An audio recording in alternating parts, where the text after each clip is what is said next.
الملعب العربي الزولي يعتبر من أبرز الملاعب في الدار البيضاء، حيث يستضيف مباريات هامة للنادي.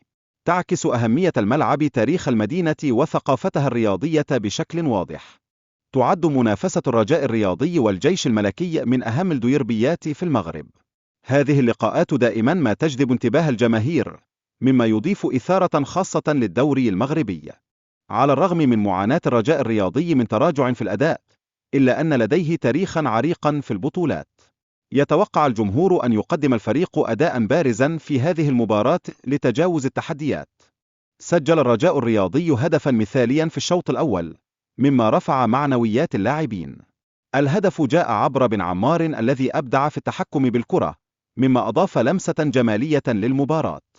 يعتبر أداء ويليامز حاسما في المباراة، حيث تصدى للعديد من الكرات الخطيرة. لقد كان لذكائه في التعامل مع الهجمات تأثير كبير على نتيجة اللقاء. لعب التحكيم دورا بارزا في المباراة، حيث تم توجيه بطاقات حمراء في لحظات حاسمة. أثر هذا الأمر بشكل كبير على مجريات اللعب وسير المباراة. تفاعل الجمهور كان ملحوظا، حيث تم الإشارة إلى تصفيقهم في عدة لحظات.